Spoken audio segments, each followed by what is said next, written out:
Kinetic theory आप gases आपने पढ़ा था और वहां पे आइडियल गैस के लिए प्रेशर फार्मूला हो गया था, है ना। अब आपस में बातचीत बंद कर दो, इधर अब समझने का प्रयास करना। इसके बाद आपको पढ़ना है स्वतंत्र कोटियां क्या होती हैं। किसी ने पढ़ा है स्वतंत्र कोटियां, डिग्री ऑफ फ्रीडम? नहीं पढ़ा? डिग्री ऑफ फ्रीडम तो 11th में। तुम लोग कहाँ रह गई थी? अच्छा, तीनों लोग की। अच्छा, 2 लोग उठा के लाए होंगे। चलिए बैठ जाइए। तो डिग्री ऑफ फ्रीडम का मतलब क्या है, इसको पहले समझ लो 2 लाइन में, उसके बाद फिर इसको करते हैं होता क्या है। देखिए, डिग्री ऑफ फ्रीडम का मतलब है कि कोई पार्टिकल, चाहे वो गैस का पार्टिकल हो, ध्यान से सुनना, उसको रख दो, बजाओ नहीं, चाहे वो गैस का पार्टिकल हो या किसी भी सिस्टम का पार्टिकल हो, यानी कि आप ऐसे समझ लो कि कोई एक सिस्टम है, कोई एक निकाय है, निकाय को सिस्टम बोलते हैं ना। किसी सिस्टम में मान लीजिए बहुत सारे पार्टिकल हैं। अब बहुत सारे पार्टिकल की जब बात आती है सिस्टम में, तो सबसे पहले हम लोग कंसीडर करते हैं गैस को। गैस में बहुत सारे पार्टिकल होते हैं और गैसीय पार्टिकल आपको पता है कि वो जिस बर्तन में बंद होंगे उसमें वो अनियमित रूप से गति करते रहते हैं, मतलब उनका मोशन किसी एक डायरेक्शन में नहीं होता, हर डायरेक्शन में उनका मोशन होता है। तो कोई एक पार्टिकल जो होगा निकाय का, वो जितनी फ्री मोशन कर सकता होगा, जितने डायरेक्शन में वो स्वतंत्र रूप से गतियां कर सकता है, वो उसकी स्वतंत्र कोटियां कहलाती हैं। अगर यहां से किसी को क्लियर नहीं होता तो एग्जाम्पल से समझ लीजिए। जैसे मान लो इस कमरे में मान लो कोई मच्छर उड़ रहा हो, है ना, मच्छर होगा इसे सोच लिया। अगर मच्छर उड़ रहा है तो बताइए वो कितनी स्वतंत्र गतियां कर सकता है, मतलब कितनी दिशाओं में उड़ सकता है स्वतंत्र रूप से, बताइए कितनी तरफ उड़ सकता है, कितने डायरेक्शन में उड़ सकता है, कौन कौन सी? अच्छा ये बताइए रूम कैसा है, कितने डायमेंशन का है रूम? ये 3 डायमेंशन है, इसमें लेंथ है, ब्रेड्थ है और, तो मच्छर उड़ेगा तो या तो लेंथ में या ब्रेड्थ में या फिर, तो 3 प्रकार से उड़ सकता है। तो कमरे में मच्छर के उड़ने की स्वतंत्र कोटियां कितनी होंगी, डिग्री ऑफ फ्रीडम कितनी होंगी? 3 होंगी। मान लीजिए किसी पेड़ की डाल पर कोई कीड़ा रेंग रहा है, ठीक है, समझ पाए? Crawling on insect of A branch of tree, तो पेड़ की डाली पर कीड़े के रेंगने की स्वतंत्र कोटियां क्या होंगी, बताओ? अरे आप तो सोच सकते हो ना, हैं? इन्होंने कहा 3, कहां कहां जाएगा? ये पेड़ की डाली है, मान लो लेंथ में जाएगा, ब्रेड्थ में चल सकता है, हाइट पे जाएगा क्या? अगर पेड़ ऐसा है तो लेंथ में चलेगा, ब्रेड्थ में चलेगा, और कहां जाएगा?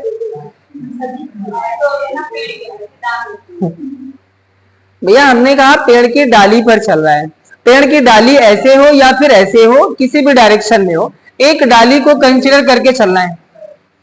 इधर समझ लो, नहीं तो डिग्री ऑफ फ्रीडम सब भूल जाओगे और जिंदगी की डिग्री ऑफ फ्रीडम सब खत्म हो जाएंगी। तो अभी देख लो, अभी कीड़े की चल रही, मच्छर की चल रही, बाद में आपकी भी आएगी, है?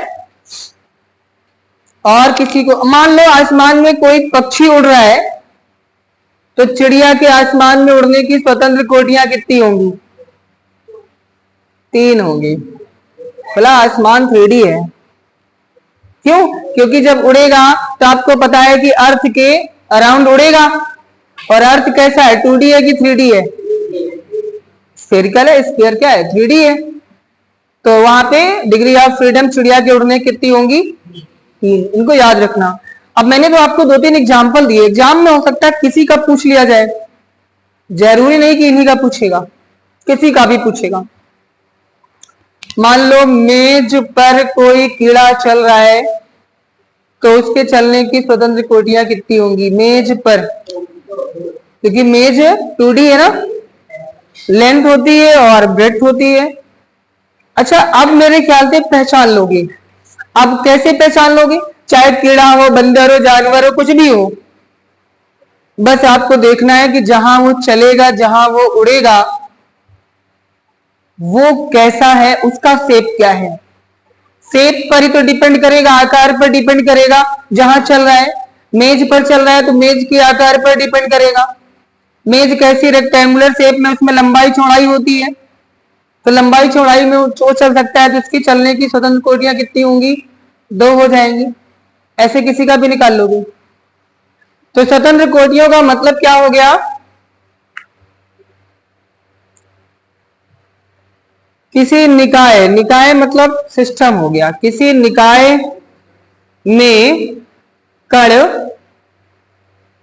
जितना बोला उतना ही लिखेंगे, जितनी जितनी स्वतंत्र गतियां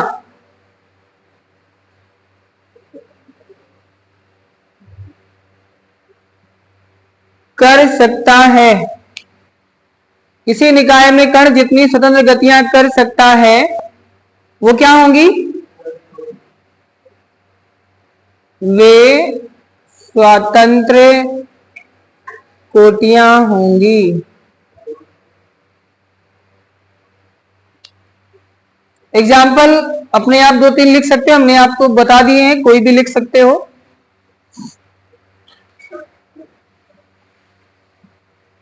इंग्लिश में लिखना पड़ेगा। Degree of freedom of any particle of system. System आप यहां पे गैस ले सकते हो, ठीक है। सिस्टम मीन्स आप गैस ले सकते हो।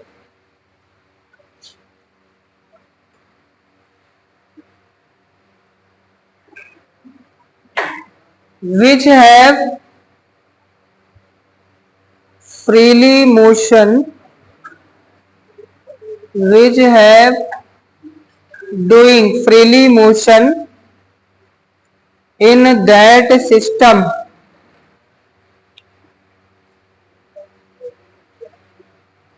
उस सिस्टम में जितनी फ्री गतियां कर सकता है वो उसकी स्वतंत्र कोटियां कहलाती हैं। जैसे हमने बोला कमरे में मच्छर के उड़ने की स्वतंत्र कोटियां कितनी होंगी? 3, ठीक। और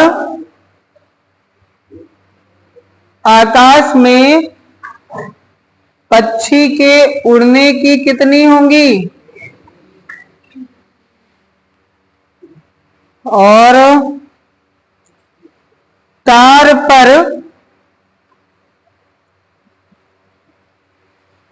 कीड़े के रेंगने की कितनी होंगी? 1। तार बोला है, तार में मोटाई को एडजस्ट नहीं कर सकते, मोटाई तो बहुत पतली होती ना। पेड़ की डाल होगी तो उसको मोटाई को कंसीडर करेंगे। अगर यहाँ पे पेड़ की डाल होगी, पेड़ की डाली पर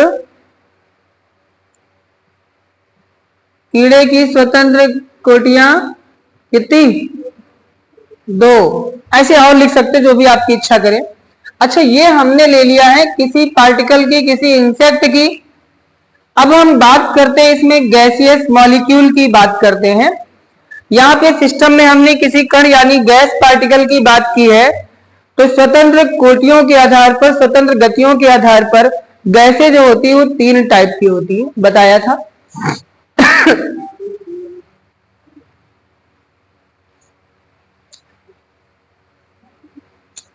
स्वतंत्र कोटियों के आधार पर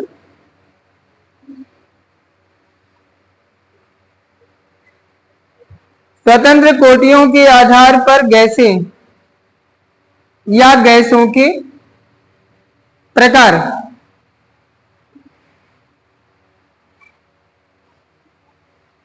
on the basis of degree of freedom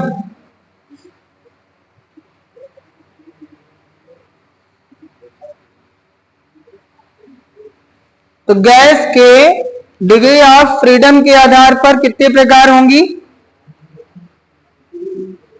पहला है एक परमाणुक gas.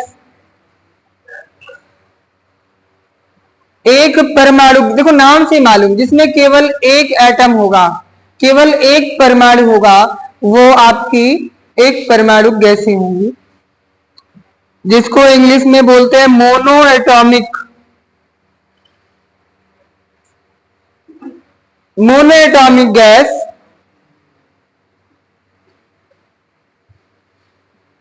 which have only one atom. बस इतना जानना है। इनके एग्जाम्पल बताइए। एक परमाणु गैस कोई, आपने H2 बोला है, H2 में क्या एक परमाणु है? दो परमाणु से मिलके बना हुआ है।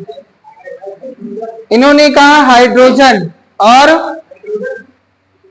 नाइट्रोजन बोला। नाइट्रोजन गैस का फार्मूला क्या होता है? N2। इन्होंने हाइड्रोजन गैस बोला है। हाइड्रोजन गैस का फार्मूला H2। वही सेम जो उन्होंने बोला था वही आपने बोला है, बस उन्होंने बोला है H2, आपने बोला था हाइड्रोजन है। हाँ हीलियम भैया, हीलियम गैस है। और बोलिए नियॉन। अब नहीं बोलोगे, याद नहीं है पूरा अक्रिय गैसों की लाइन, हे नेता और कर्मचारी जीते रहो, याद नहीं किया ऐसे हैं? याद होगी ना? पीरियोडिक टेबल नहीं याद है? तो आपने जो अक्रिय गैसें थी, नोबल गैसेस नाम सुना है? नोबल गैसेस सबसे लास्ट में कॉलम पड़ता है पीरियोडिक टेबल में, HENEAR XE। और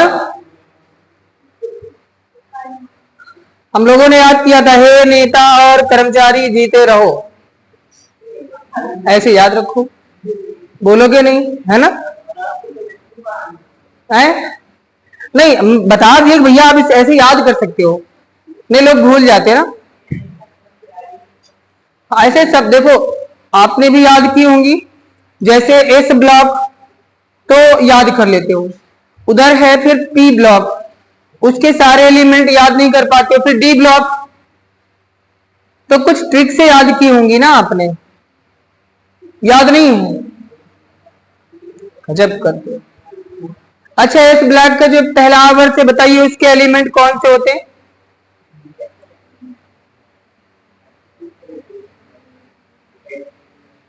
नहीं बता। पहले आवर्त में पहले हाइड्रोजन है, उसके नीचे हाइड्रोजन इधर है तो हीलियम इधर लिखा हुआ है, फिर क्या आएगा उसके नीचे? लिथियम। तो इसको हम लोगों ने याद किया था, है? हाँ तो उसको कैसे आपने बताओ, उसको याद किया हुआ क्या नाम है उन सबकी? पूरा टेबल बोलो, नाम बोलो उनके। जैसे हाइड्रोजन हीलियम, आगे क्या आएगा? हाँ क्या है, क्या याद किया था आपने? हीना ने रब्से की फरियाद, हीना।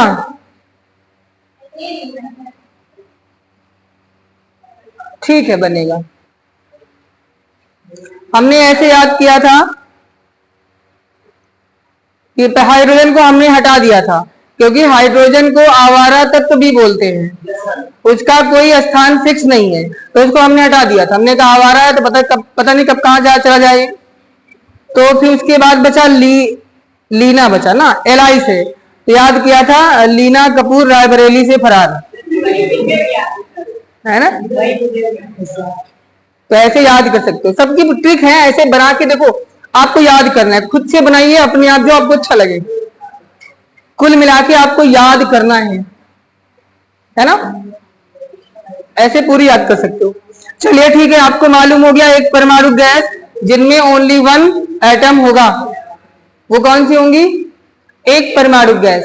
अब ध्यान देना, यहां पे क्या है, ध्यान से सुनना, गैसें जो होती हैं वो जब मूव करती है, मोशन करती हैं, तो उनमें दो टाइप की मोशन होती है, एक ट्रांसलेटरी मोशन और एक होती है रोटेटरी मोशन। जैसे सिलेंडर में गैस बंद कर दिया, वो दीवार से प्रेशराइज होके क्या है, सर्कुलर घूमने लगती है, रोटेटरी मोशन। और पार्टिकल जब बीच में आएगा तो ट्रांसलेटरी मोशन करना स्टार्ट करता है। तो दो टाइप के मोशन होते हैं, ट्रांसलेटरी और रोटेशनरी। ट्रांसलेटरी हिंदी में कहते हैं स्थानांतरी गति, और रोटेटरी मोशन को घूर्णन गति, पढ़ा है ना। तो एक परमाणु गैस में यहां पे ट्रांसलेटरी मोशन,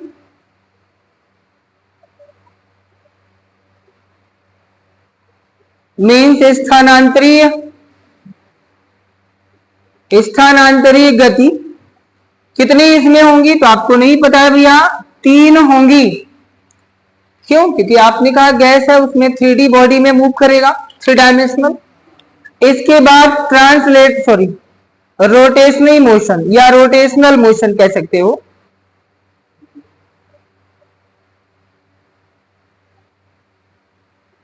घूर्णन गति की बात कर लेते हैं, तो घूर्णन गतियां इसमें 0 होती हैं। तो याद रखना, इस केस के लिए डिग्री ऑफ फ्रीडम कितना रहेगा,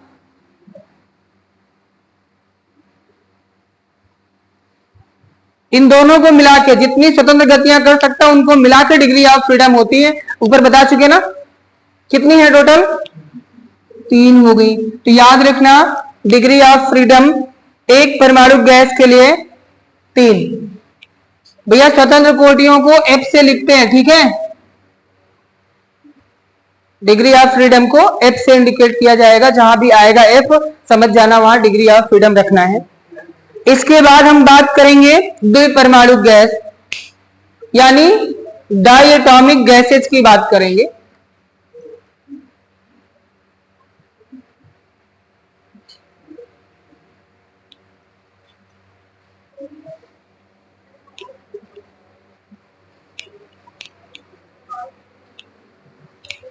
देखिएगा, डायटॉमिक क्या है, नाम से ही मालूम है, द्विपरमाणु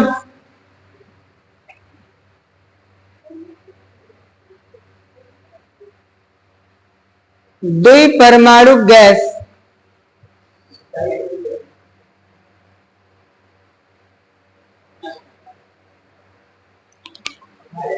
जिनमें 2 अणु होंगे,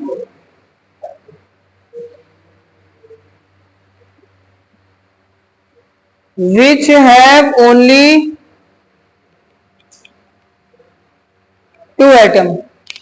अब यहां पे ध्यान देना, इसके एग्जाम्पल कोई बताओ। जैसे अभी इन्होंने बोला था H2, N2, O2, ऐसे मालूम कर लोगे ना, Cl2, etc। आगे आप सोचना, इनमें ट्रांसलेटरी मोशन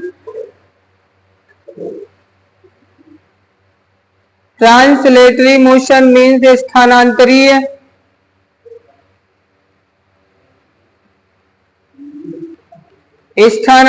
गतियां इसमें 3 से कम नहीं होती। कम या ज्यादा केवल वही होती है घूर्णन गतियां, वो भी कब, जब प्रेशर पड़ता है तब।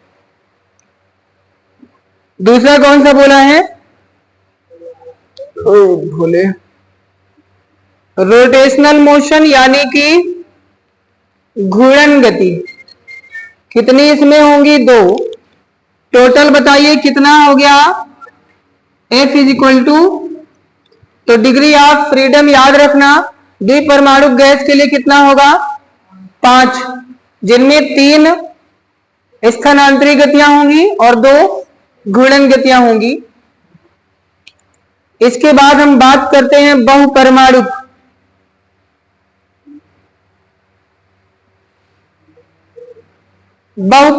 गैस क्या बोलते हैं इसको इंग्लिश में?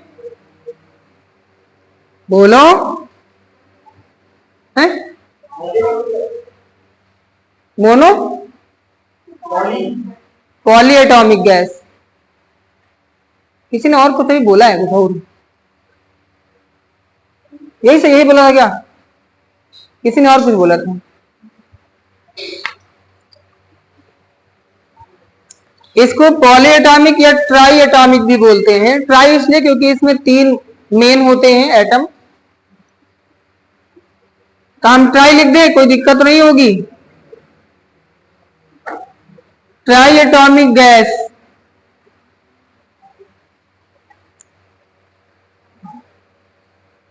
इसमें कितने होंगे? विच हैव 3 का यार 3 लिख दिया रहा है, 3 और मोर एटम। इसके एग्जाम्पल बोलिए।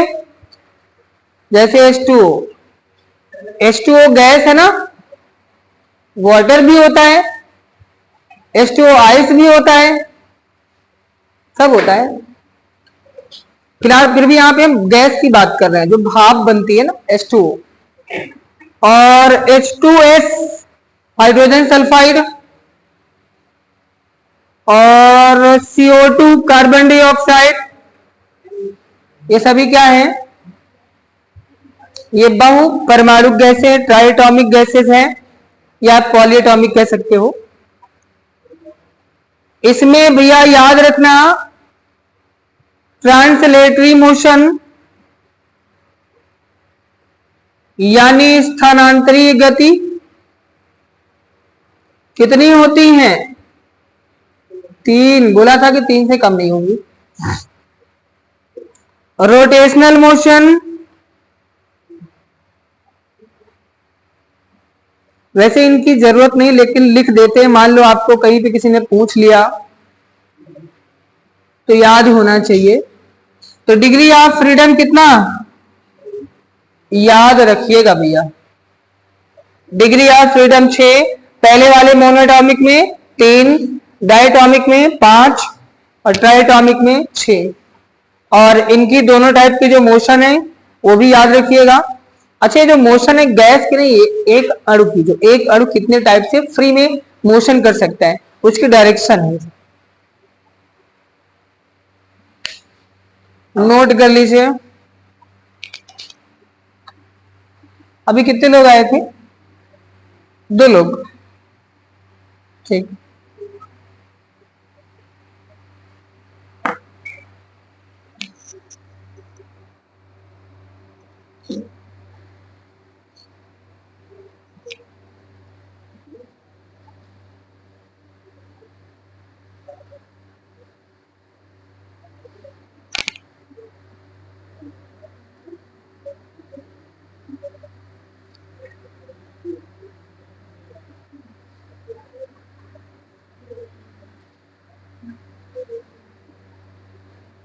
कुछ चल रहा है ना,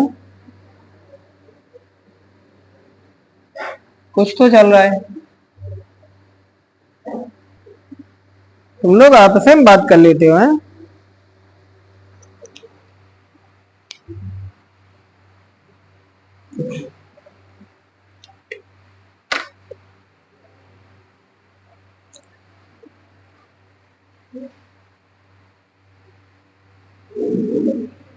हाँ, मैंने कहा था ना कुछ चल रहा है। चेहरा देख के मालूम हो जाता है कुछ चल रहा है।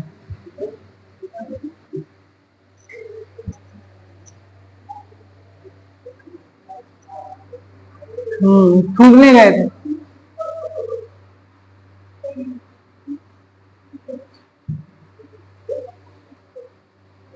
तुमको जाना है क्या? ले जाओ, इसकी भी ले जाओ। नोट कर लो फटाफट, उसके बाद पढ़ना है ऊर्जा का सम विभाजन नियम, इक्यू पार्टीशन ऑफ एनर्जी।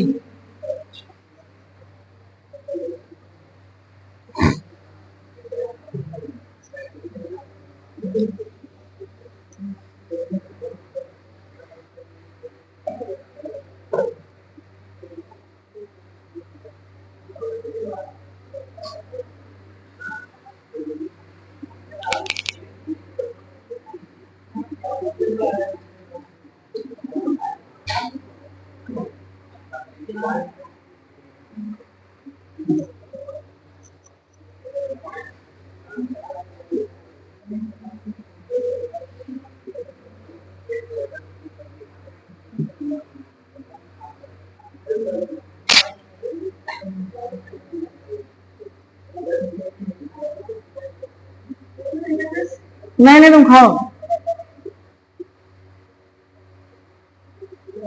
हाँ, सेंटर फ्रेश के साथ तुम भी फूलो, फूलो और फुलाओ।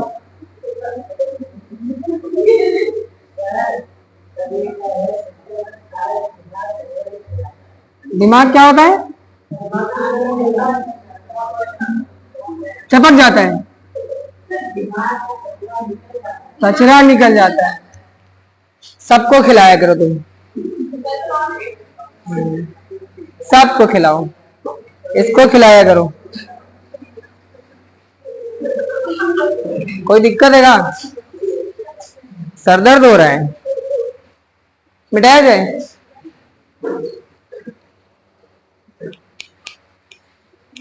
अच्छा, आप किसी भी पार्टिकल की स्वतंत्र कोटियां पूछी जाए, डिग्री ऑफ फ्रीडम, तो बता लोगे?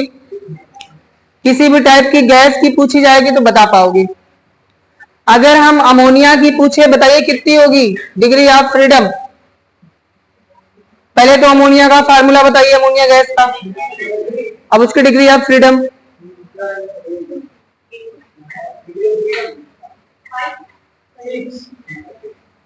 क्योंकि वो बहुपरमाणुक है।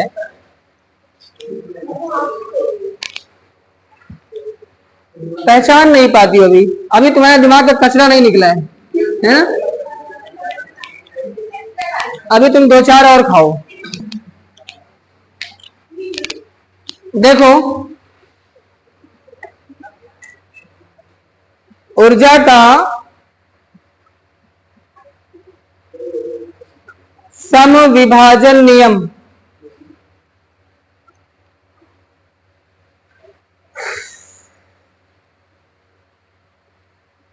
इक्विपार्टीशन एनर्जी, यहां लिखना भूल गए, लॉ ऑफ इक्विपार्टीशन एनर्जी। ये होती क्या, नाम से ही मालूम है, इक्विपार्टीशन, सम विभाजन।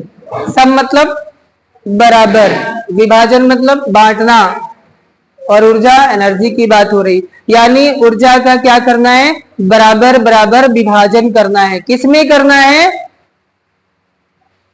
गैस के अणुओं के बीच जो उनकी स्वतंत्र कोटियां होंगी, उन स्वतंत्र कोटियों में ऊर्जा का क्या करना है, बराबर बराबर विभाजन करना है। तो जितनी स्वतंत्र कोटियां होंगी उन सभी में गैस की टोटल इंटरनल काइनेटिक एनर्जी जो होगी, कुल आंतरिक गतिज ऊर्जा, किसकी? गैस की। गैस इसलिए बोल रहे हैं क्योंकि निकाय बार बार ठीक नहीं लगता, गैस आपको ठीक है। गैस की कुल आंतरिक गतिज ऊर्जा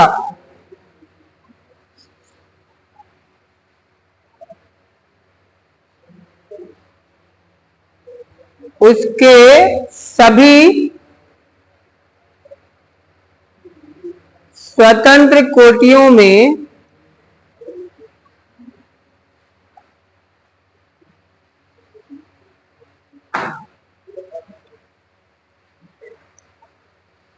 समान रूप से क्या हो, वितरित हो। अगर समान रूप से वितरित है कौन? जो गैस है, गैस की टोटल इंटरनल काइनेटिक एनर्जी, कुल आंतरिक गतिज ऊर्जा कहां पर बैठेगी? गैस के अणुओं की स्वतंत्र कोटियों में। जितनी स्वतंत्र कोटियां होंगी सब में बराबर बराबर बट जाएगी।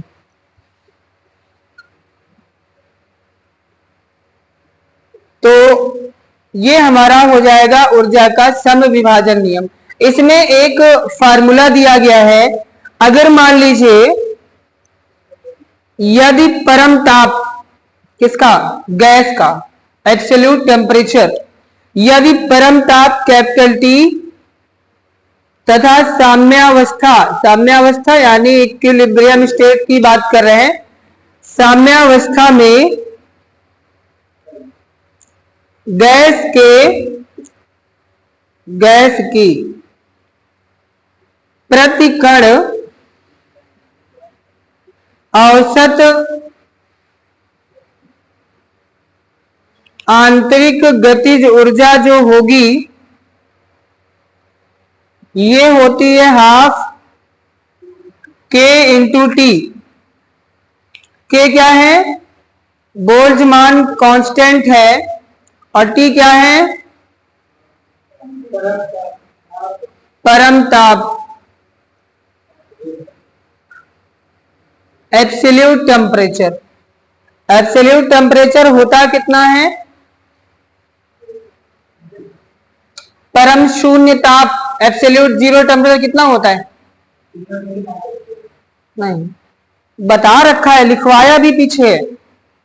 एब्सोल्यूट जीरो टेम्परेचर, ऐसा टेम्परेचर जिस पर सब कुछ शून्य हो जाए। यस, केल्विन में जीरो केल्विन। ये वो टेम्परेचर है जिस पर सब कुछ टोटल, हाँ, जीरो केल्विन या फिर -273 डिग्री सेल्सियस। अच्छा, ये जो इतनी जो निकली है टोटल इंटरनल काइनेटिक एनर्जी जो निकली है वो एवरेज लिया हमने किसकी? प्रति कण, एक कण की, एक पार्टिकल के लिए।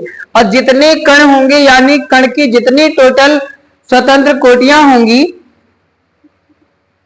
इसलिए F स्वतंत्र कोटियों के लिए कितनी हो जाएगी? कोटियों के लिए ये जो एनर्जी है वो 1/2 एफ के इंटू टी हो जाएगी। वो तो एक कण के, एक स्वतंत्र कोटि के लिए थी, और मान लीजिए स्वतंत्र कोटियां अगर एफ है तो एक से मल्टीप्लाई कर देंगे। तो भैया इसको याद रखना, ये है प्रति कण के लिए औसत आंतरिक गतिज ऊर्जा, इसको याद रखना। यहां एफ क्या है? एफ क्या है? स्वतंत्र कोटियां लिखा है, डिग्री ऑफ फ्रीडम है। अगर हम बात करें आदर्श गैस के लिए, आदर्श गैस के लिए, फॉर आइडियल गैस के लिए इंटरनल एनर्जी, आंतरिक ऊर्जा U इज इक्वल टू, तो आपको पता है आइडियल गैस में नंबर ऑफ मोल्स को भी लेना पड़ेगा। मोलों की संख्या को हम लोगों ने पीछे म्यू से लिया था ना, और वहां पे मान लीजिए नंबर ऑफ जो टोटल मोल्स होंगे कुल मोलों को n से मान लिया, इनटू में हाफ एफ के टी, ये पूरा ले लेंगे।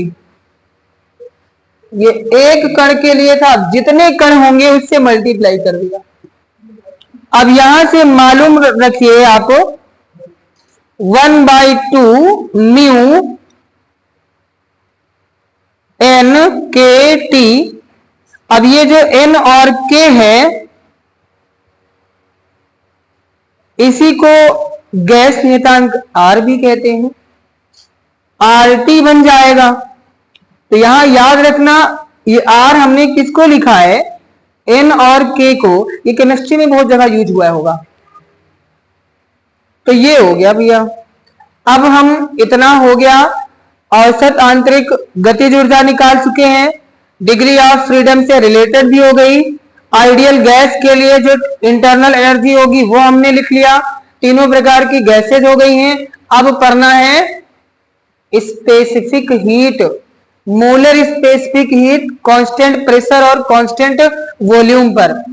पीछे बताया था ना गामा इक्वल टू CP/CV, और कहा था इन सब की वैल्यू अलग अलग गैसों के लिए अलग अलग होती है।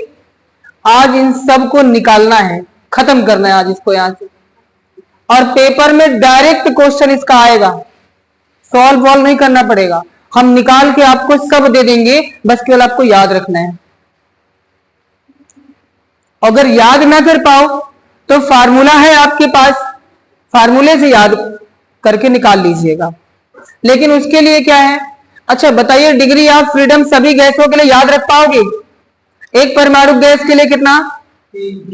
2 परमाणु के लिए 3, याद रहेगा? ये F की वैल्यू हो गई। अभी हम आपको सीपी, सीवी और गामा की वैल्यू निकाल कर आपको हम दे देंगे और उनमें एफ की वैल्यू आपको बस रखना है और रख करके आप आराम से सॉल्व कर लोगे। फिर भी हम यहाँ पूरा सॉल्व करके भी दे देंगे। मान लो किसी को सॉल्व करने की इच्छा ना हो, उनको लगे नहीं हम सर याद कर लेंगे, तो याद कर लेना, पेपर में आएगा डायरेक्ट आंसर टिक करना। और क्वेश्चन बहुत आते हैं इसके। चलिए जल्दी नोट कर लीजिए, उम्मीद करते नोट भी हो गया होगा। नोट हुआ है?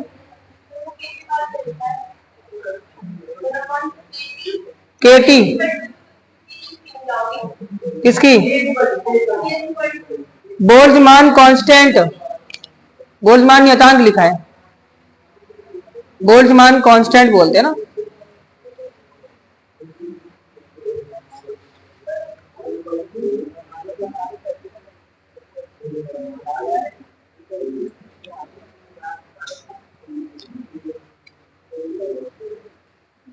मिटा दें। चलिए ध्यान देना, एक फार्मूला 9th क्लास का यूज करेंगे, शायद आपने पढ़ा हो या फिर आपके टाइम सिलेबस में न रहा हो। विशिष्ट ऊष्मा पढ़ी है? लिख देते हैं क्योंकि इसका यूज करना है। विशिष्ट ऊष्मा क्या होती है?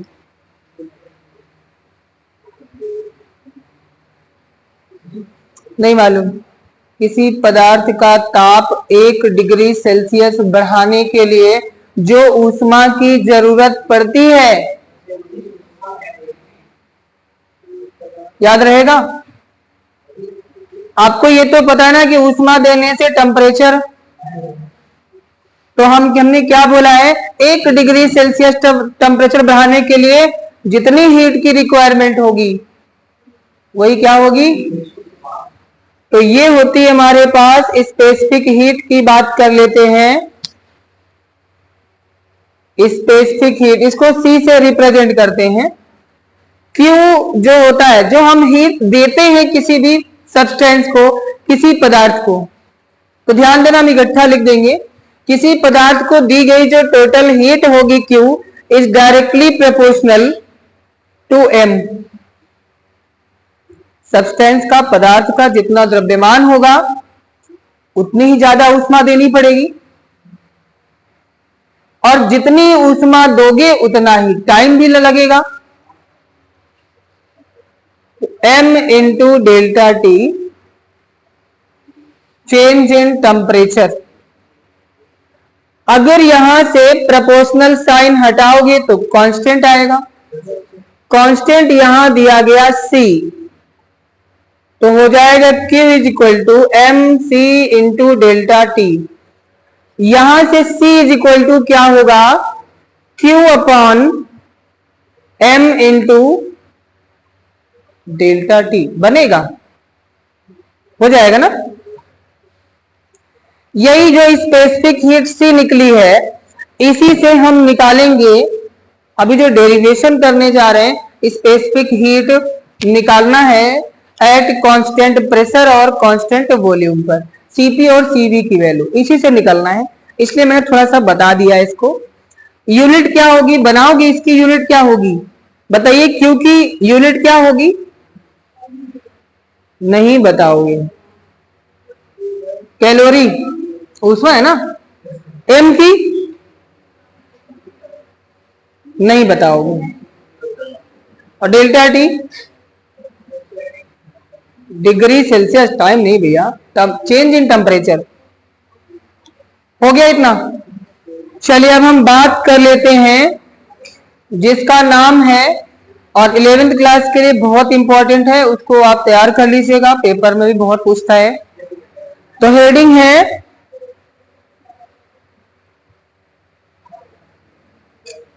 पहले हिंदी में लिख देते हैं, स्थिर दाब व स्थिर आयतन पर गैस की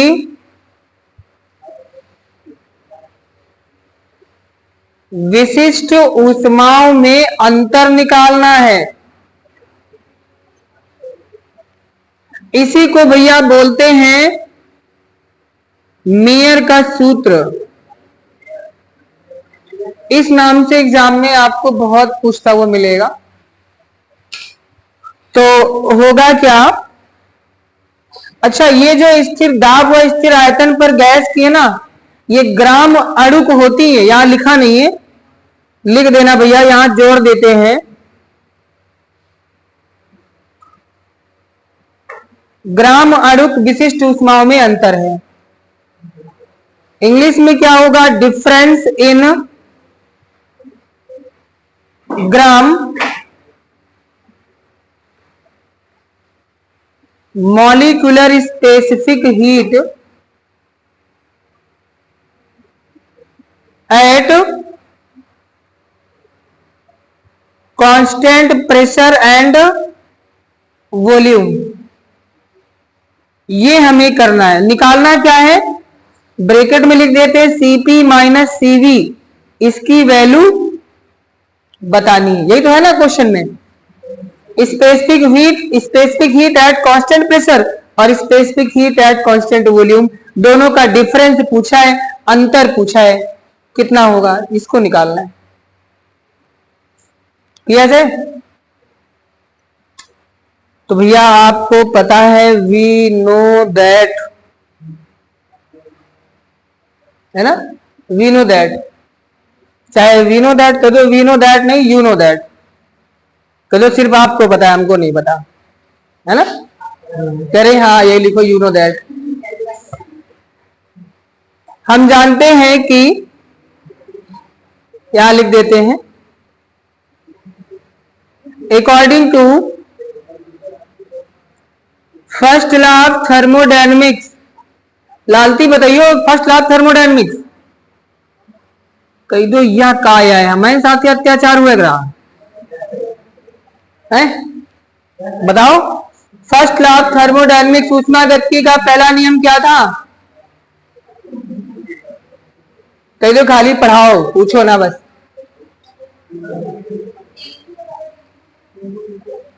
हाँ डेल मत बोलना, डेल्टा या डी बोल सकते हो। डेल्टा क्यू इक्वल टू कितना था, है ना, यही था। या इसी को आप चाहे तो लिख सकते हो, बोला था D Q is equal to D U और प्लस डी डब्ल्यू, ये भी तो लिख सकते हो, है ना, डिफरेंशिएटिव वैल्यू। अच्छा तो भाई इसको हमने लेट कर लिया equation number first, and Lalti also you know that, ले लिख दिया।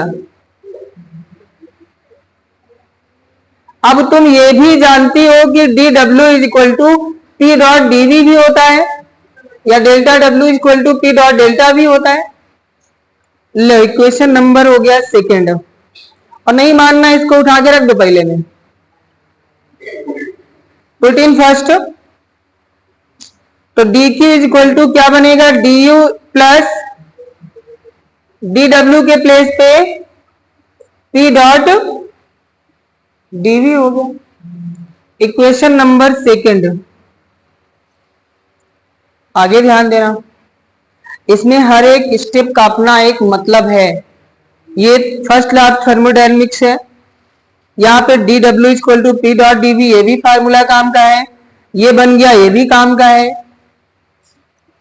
आगे देखना क्या बनेगा।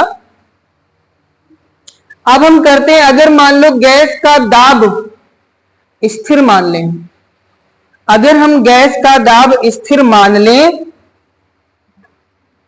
एट कांस्टेंट प्रेशर, स्थिर दाब पर निकाय को दी गई जो ऊष्मा होगी, गिवन हीट टू सिस्टम, जो आपने ये हीट सप्लाई की है, क्यों, ध्यान देना यहीं पे, जो आपने सिस्टम को हीट सप्लाई किया है, हीट दिया है, कांस्टेंट क्या है, प्रेशर। पीछे बता चुके हैं हीट चाहे जितनी दे दो, अगर प्रेशर कांस्टेंट है तो टोटल जो एनर्जी होगी वो इंटरनल एनर्जी में कन्वर्ट हो जाती है। यानी जो हमारा dq होगा वो du के इक्वल था। प्रेशर कांस्टेंट है तो प्रेशर में कोई चेंज नहीं होगा ना, यहाँ प्रेशर में कोई चेंज नहीं होगा, तो ये dv जीरो हो जाएगा, तो dw जीरो, और dw जीरो तो dq इक्वल टू du होगा। ये ऐसे दिमाग लगाना है, सब लिखेंगे नहीं total. As constant pressure given heat, ध्यान देना भैया, एक दो स्टेप पे ध्यान दे लो, उसके बाद से सब अच्छा हो जाएगा। गिवन हीट टू 1 ग्राम, हम यहां पे गैस को ले लिए 1 gram, 1 gram of gas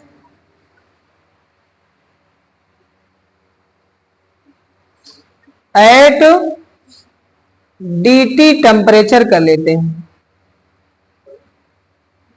then dq is equal to क्या होगा, du हो जाएगा।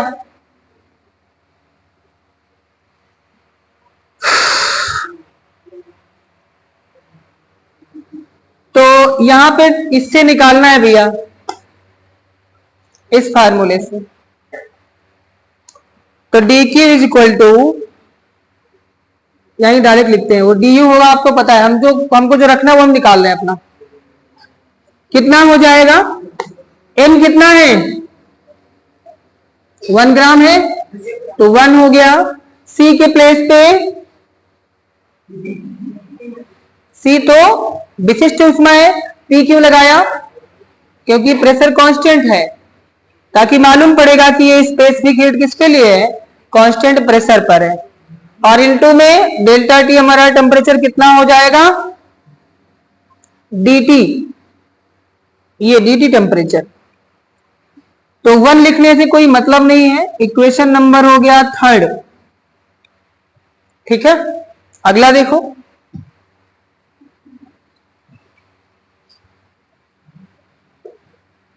Same as at constant temperature, अगर टेम्परेचर को कांस्टेंट कर लिया तो भैया टोटल जो हमारे पास गिवन हीट होगी वो कन्वर्ट हो जाएगी इंटरनल एनर्जी, तो dq बन जाएगा du में, और du, ये जो dq है du में बदल जाएगा। m हमारा कितना रहेगा, वही रहेगा भैया 1 ग्राम, यहां लिखा नहीं, आप लिख सकते हो 1 ग्राम के लिए हम निकाल रहे हैं, क्योंकि अभी बताया था ना, गैस का जो टेम्परेचर बढ़ाना होता है 1 डिग्री सेल्सियस, वहां पे जो द्रव्यमान होता है वो 1 ग्राम होना चाहिए, तो जो ऊष्मा निकलती है उसको विशिष्ट ऊष्मा बोलते हैं, इसीलिए यहाँ पे हमने 1 ग्राम लिया है। और हेडिंग में भी देखो लिखा है ग्राम अणुक, यानी ग्राम अणु के लिए होनी चाहिए विशिष्ट ऊष्मा। तो du is equal to m हो गया 1, c के प्लेस पे हो जाएगा cv, और dt के प्लेस पे हो गया भैया dt हो गया, तो du is equal to cv dt, equation number 4। अब ये सारी वैल्यू उठाकर रख दीजिए इक्वेशन नंबर 2 में, by equation 2nd, 3rd and 4th we get, क्या मिलेगा इन तीनों से, तो dq कितना है, cp dt, और du कितना है, cu dt, और प्लस p डॉट dv हो गया। फिर से देखो, वी नो दैट, आपको मालूम है PV is equal to RT होता है, इसको करना है पार्शियल डिफरेंशिएशन, आंशिक अवकलन। आंशिक अवकलन क्या होता है, p को बाहर रखा और v को लिखेंगे dv, मतलब एक का करना एक का नहीं करना है। वैसे यहां पर भी r और t का, इसको भैया उठाकर रखना है, इसमें रखना है, फिर इक्वेशन माने 5 नहीं, बस यही लिख दो, पुट इन 5th। तो ये उठाकर p डॉट dv के प्लेस पे रख देंगे r डॉट dt, तो cp into dt is equal to हो जाएगा cv dt plus p dot dv के प्लेस पे, तो भैया यहां पे आपको दिख रहा है dt कॉमन हो जाएगा, cv प्लस तो dt से dt कैंसिल हो गया, cp उधर बचा cv प्लस आर, cv इधर ले आओ, तो भैया cp और cv का डिफरेंस कितना आया, आर, यानी गैस कांस्टेंट के इक्वल होता है, याद रखना दोनों का डिफरेंस इसके, और यही हमारा मेयर्स फार्मूला होता है। ठीक, मेयर मतलब घोड़ा, अरे भैया साइंटिस्ट थे, तुमने उनको घोड़ा बना दिया। मेयर मतलब घोड़ी होता है, तुम घोड़ा बना दिया, हॉर्स मतलब घोड़ा होता है।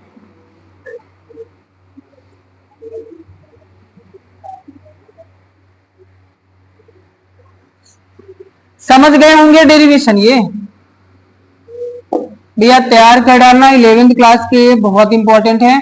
और इसमें जितने इक्वेशन बने हैं, ये इक्वेशन सब दिमाग में रखिएगा, हर एक इक्वेशन का मतलब आपको कंपटीशन एग्जाम में मिलेगा, इसका ध्यान रखना, नहीं तो सब गड़बड़ हो जाएगा।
बोले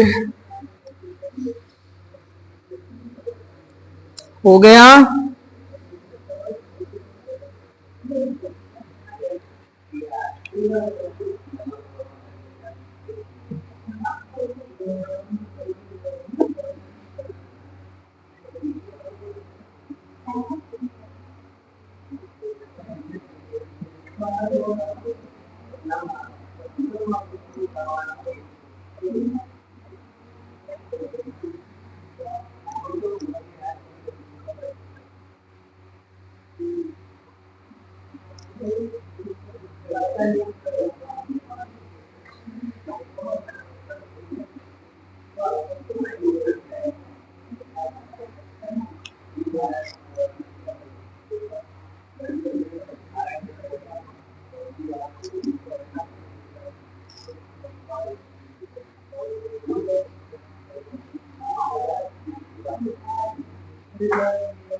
हो गया।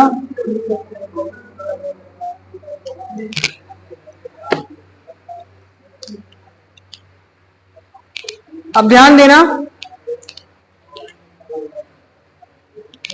फार्मूला मालूम हो ना, Cp minus CV equal to R. अच्छा, अगर पेपर में आ जाए Cp माइनस सीवी की वैल्यू कितनी होगी तो क्या बताओगी? आर, लेकिन वहां ऑप्शन में आर ना लिखा हो, नंबर्स लिखे हो, तो नंबर में क्या बोलोगी?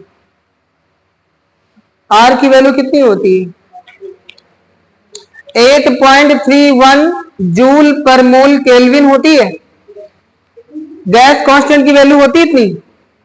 लेकिन लेकिन लेकिन लिखो नहीं, अभी ये काम नहीं आएगी।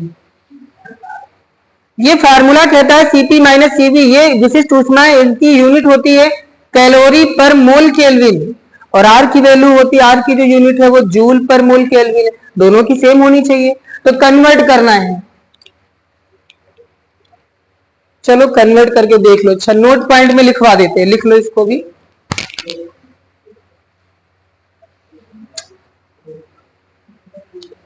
आपको मालूम है R is equal to 8.31 joule per mole kelvin होता है, एंड आपको यह भी मालूम है कि 1 जूल नहीं, बताओ एक कैलोरी में कितनी जूल एनर्जी होती है? एक कैलोरी में कितनी जूल एनर्जी होती है? 4.18, मालूम है ना? Joule per mole kelvin. तो बताओ इतने जूल पर मोल में कितनी कैलोरी होगी?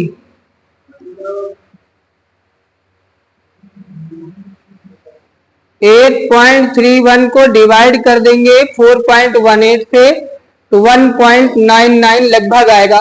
1.99 ये लगभग 2 के इक्वल है ना। तो पेपर में अगर पूछा जाए इन दोनों का डिफरेंस तो कितना बोलना है? 2 कैलोरी पर मोल केल्विन।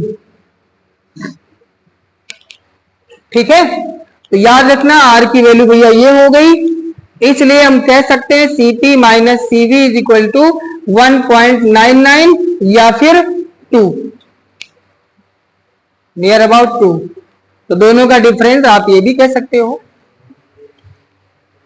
अब हमें यहां पे कैलकुलेट करना है कौन दोनों? ये दोनों, ऐसा नहीं है, कभी नहीं। अगर है दोनों तो इसको टिक करना है, क्योंकि ये हमारी कैलकुलेशन से निकली हुई वैल्यू है। वो तो हमने इसके लगभग बराबर मान लिया है। और लगभग बराबर क्यों माना है? ताकि कैलकुलेशन में कहीं रखना पड़े तो इजी हो जाएगा हमारे लिए। चलिए अब हम निकालते हैं ग्राम अणु को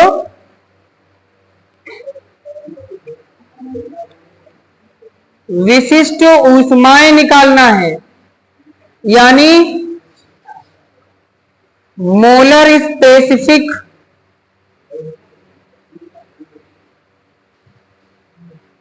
हीट ऑफ गैस क्या निकालना है? सीवी एंड सीपी और सीवी की वैल्यू। और क्या निकालना है?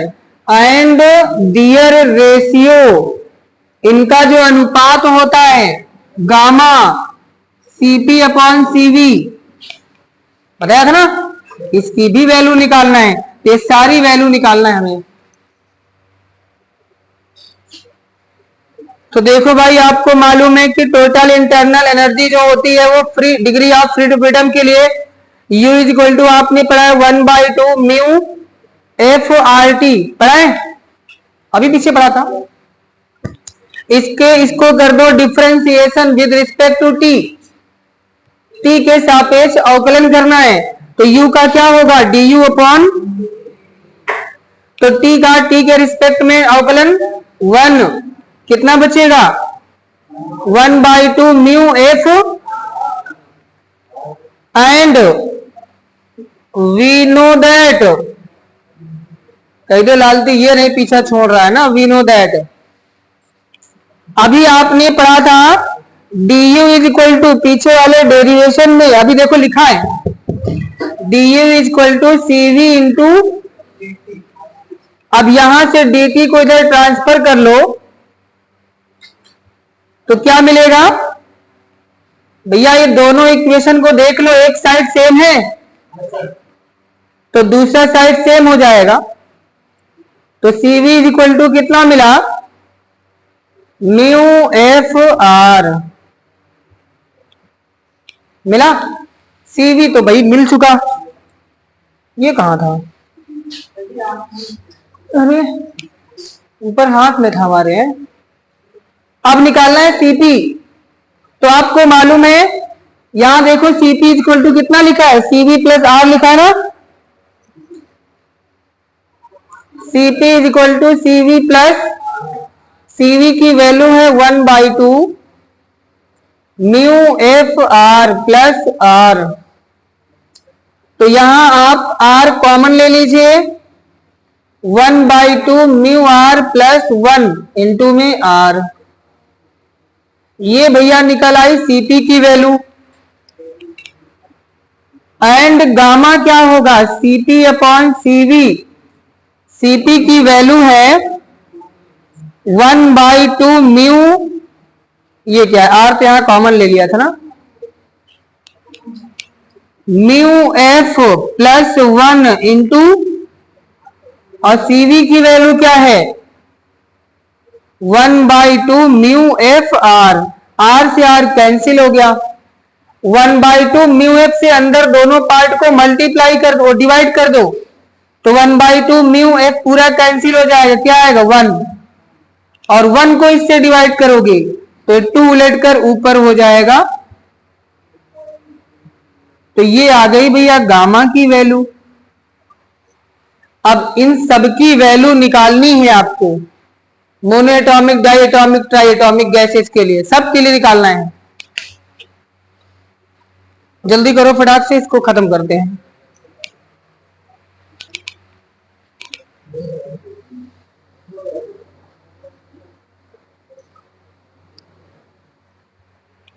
चलिए ध्यान देना,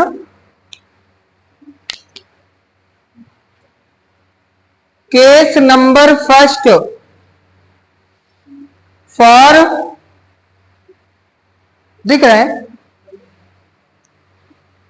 फॉर मोनो एटॉमिक, हिंदी में पता है ना, एक परमाणु गैस के लिए, एक परमाणु गैस के लिए हम निकालने जा रहे हैं, तो F इज इक्वल टू कितना होता है एक परमाणु गैस के लिए, 3 होता है। चलिए इसके बाद बात करते हैं सीपी, सीपी का फार्मूला क्या है, 1/2 म्यू एफ, अच्छा यहां पे ये भी ध्यान देना, लिख नहीं पाए यहां लिख देते हैं, म्यू इज इक्वल टू 1 मोल के लिए बात करेंगे, ठीक, 1 मोल के लिए, अब जितने मोल रहेंगे वो कंडीशन बताएगी, हम 1 मोल के लिए बात करते हैं। तो 1/2 म्यू की वैल्यू 1 और एफ की वैल्यू, आर की वैल्यू, तो यहां पे ये 3/2 हो गया, 3/2 प्लस 1 करोगे 5/2, और 2 से 2 कैंसिल हो गया, कितना आ गया 5 यूनिट कैलोरी पर मोल केल्विन, भूल जाते हो अभी लिखा था।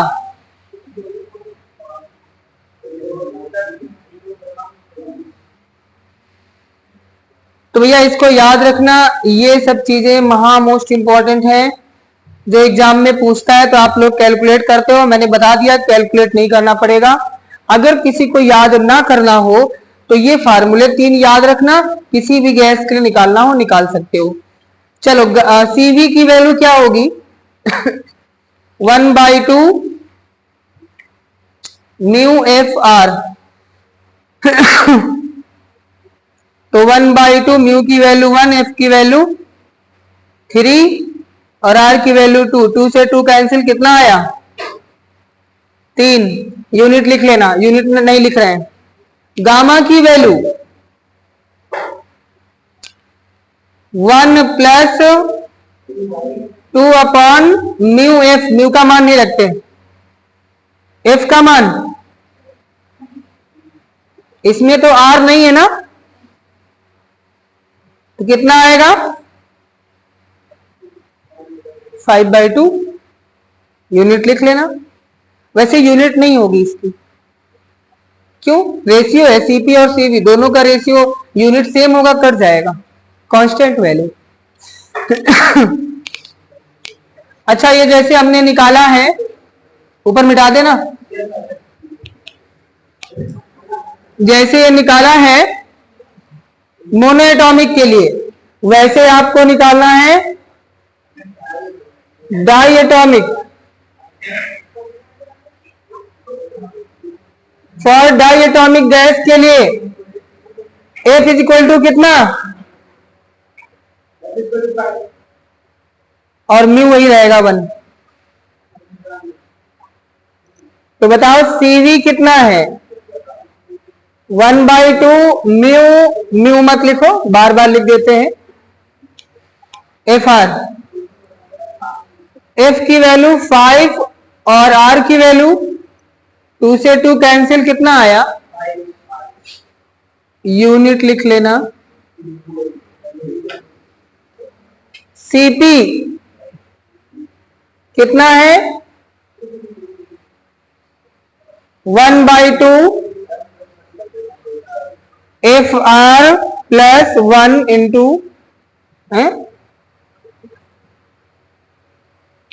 म्यू एफ, म्यू की वैल्यू 1 हो गई, ठीक है, आर बाहर लिखा हुआ है,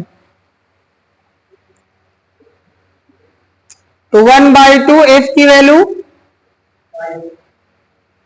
इंटू आर, तो ये हो गई 7/2 इंटू में 2 से 2 कैंसिल, 7 कैलोरी पर मोल केल्विन। अच्छा, अगर मान लीजिए आर के टर्म्स में आंसर आए ना, तो क्या देना है, 7/2 आर, ऐसे दे देना है, ठीक। गामा की वैल्यू, तुमको नींद आ रही है कि तुम्हारा सर दर्द हो रहा है, सर दर्द को नींद आती है, जिसको सर दर्द होता है उसको नींद नहीं आती है, हमने ये सुना है। अच्छा, हम झूठ बोल रहे हैं, पूछ लो अपने साथ में, बताओ सर दर्द होता नींद आती है, आती है, तो वो इनके साथ ही हो। गामा इज इक्वल टू कितना, 1 प्लस 2 अपॉन म्यू एफ, तो हमने कर दिया एफ, तो 1 प्लस 2 एफ की वैल्यू कितना होगा, 7 बाई, कहां पे, ये, हाँ यार देख ले, लोग पकड़ नहीं पाते हैं, तो ये हो गया 7/5 हो गया। अब भैया केस नंबर 3 हम आपके लिए छोड़ रहे हैं, किसके लिए, फॉर ट्राई एटॉमिक। इसमें क्या करना है, एफ की वैल्यू आपको, और यही सीवी सीपी गामा की वैल्यू निकालना है, निकाल ले लेना, एग्जाम में काम आएंगी। ठीक, आज के लिए इतना ही रहेगा।